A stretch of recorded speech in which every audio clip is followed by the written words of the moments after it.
All right, so now we're going to talk about the introduction, your introduction to an independent question. Now, the TOEFL test is a big, long, difficult test, and it's hard to kind of keep track of everything and try to remember everything you want to say, everything you should, every way you should answer, and that kind of thing. So do yourself a favor and memorize this introduction, and you're going to use this introduction almost every time. It works with almost any kind of independent question. All right. So uh, you should use this at the same time because starting is very difficult. Starting is probably the hardest part. They read you a question. Do you prefer to live in the city or the countryside? You have 15 seconds to prepare. Okay, speak. Okay, okay. I'm not used to someone saying, okay, speak, and I just produce words. It's very unnatural. So by having the same kind of transition word, we're going to start with transition words.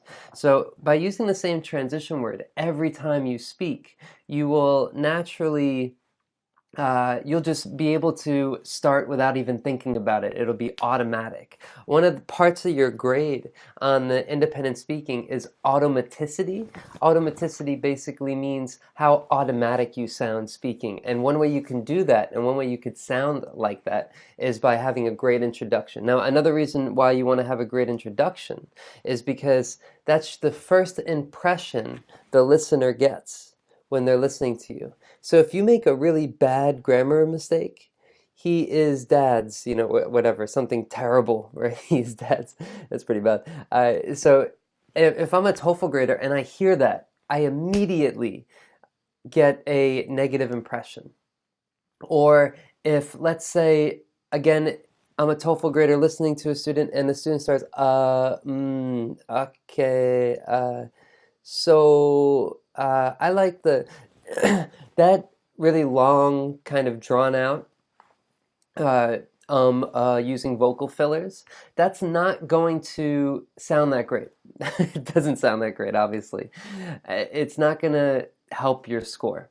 So the transition words you can use every time: for me or to me. For me, blah, blah, blah. To me, blah, blah, blah. Now this sounds more natural.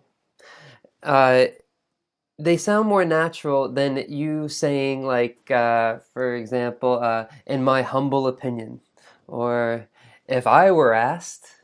We don't really speak like that, right? This speaking section is all about, there's a structure, you have to answer in a certain way, but really it's about showing fluency. There's a lot of different ways to get a good score on the independent speaking section, but the best way to get a score is to show that you're fluent. And how do you show that you're fluent? Well, you're confident, right? And you just sound natural.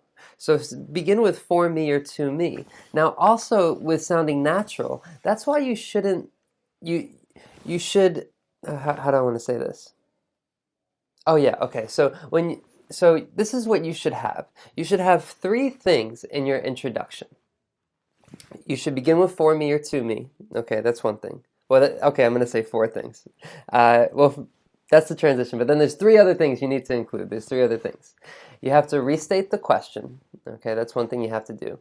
You have to give your opinion, and then you have to give a specific reason for your opinion. Now, let me show you what not to do.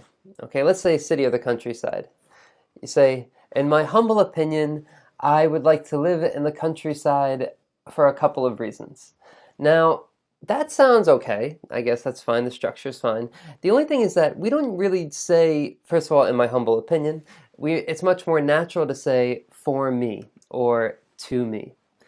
But besides that, the other thing that I want you to do is I want you to give a specific reason, right? Exactly why you feel the way that you do. So, for example, let's say you want to live in the countryside. You prefer to live in the countryside, and you prefer to live in the countryside because it's quiet. You should say that in the beginning.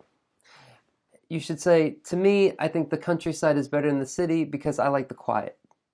That sounds much more natural. That sounds like somebody having a conversation, right? So you want to try to follow that structure every time. So you want to do actually four things. I wrote three in the book, but actually now that I'm thinking about it, there's four things.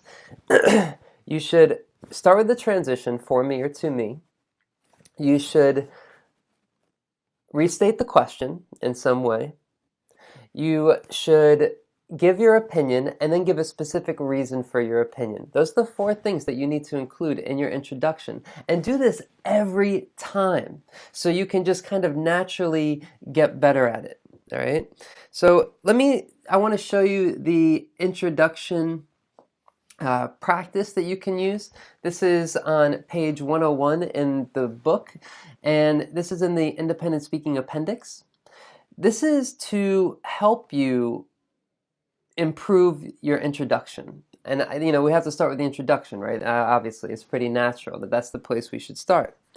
Now, I just want to go through this a little bit. Okay, so first of all, your introduction should be no more than 15 seconds is the maximum, right? It should be about 10 or 12 seconds, your introduction. You should begin with for me or to me, you give your opinion, you restate the question, and you give one specific reason for your opinion. Those 4 things shouldn't take more than 10 or 15 seconds. Right?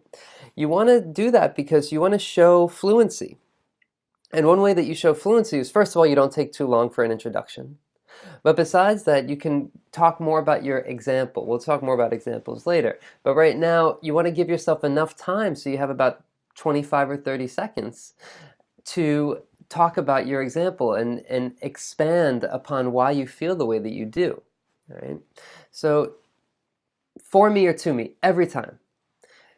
Countryside or city? Well, to me, do you want to, what's the most important room in the house where you grew up? Well, for me, let me think of another one. What's the best way to learn a foreign language?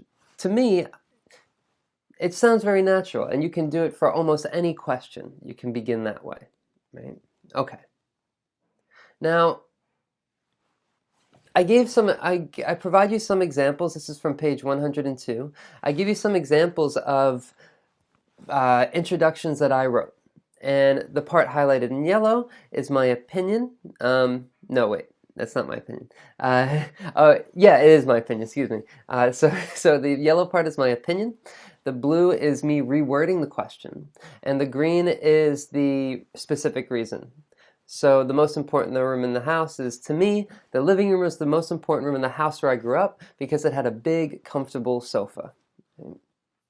Or how about this other question where telephones and email have made communication between people less personal? This is a very popular kind of question. They reword it in different ways. The example I gave before was the destroying communication. Okay, so for me, I agree that telephones and email have made communication less personal because you no longer have to look someone in the eye when you talk with them. All right, and I give a specific example. Now, the reason why I give a specific example, again, just to repeat, is that for a couple of reasons, that sounds okay, but we don't really speak that way. It doesn't sound natural. You don't sound like a native English speaker when you speak that way. And this is all about trying to sound like a native English speaker while also being academic, of course. So you really want to give a specific reason right in the beginning. If you have 2 reasons, don't say the 2 reasons in the beginning. Just say one reason in the beginning. Again, just say one reason in the beginning.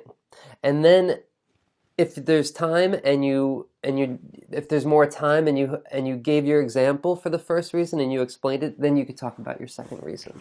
But don't say it in the beginning. Okay? Now there's a bunch of exercises for you to try. I gave some different questions for you to practice your introduction, right? So you can go ahead and do that on your own. On page 104, I just wanted to give a quick example of what not to do. Now, sometimes you get really long questions. So here's a really long question. And it says, it has been said, not everything that is learned is contained in books. Compare and contrast knowledge gained from experience with knowledge gained from books. In your opinion, which source is more important? Why? Use specific reasons and examples to support your opinion. Now, to the right, I put the student's response. And the problem that they had is that they reworded the question, but they tried to reword too much of the question. Okay? So if you see, they say, to me, I believe that not everything that is learned is contained in books. Some people tried to get knowledge from the books, but I personally think it is not an effective way. That's all rewording the question too much and putting too much in their introduction. So you see, I crossed that first part out, and all they need is that second sentence. I believe, they didn't put to me or for me, but that's okay. I believe that people learn more through everyday life experience because they relate to others more than they do when they read books. So you see, there's just a small part of restating the question. They say learn more through everyday life experience, but that's enough. That's enough for the listener, even if they have no idea what the question is, to know what you're talking about. So make sure you don't, when you're restating the question in your answer, make sure that you don't just say the whole thing. Just restate the question enough so the listener has an idea of what you're talking about, right? Because it's an introduction. You got to introduce the topic well. Okay. And I think that's it for now. So now, since we're done with the introduction, we're going to move on to my own example to this question and the different ways you can respond. We're going to start with the 2 reason response. So that'll be in the next lecture.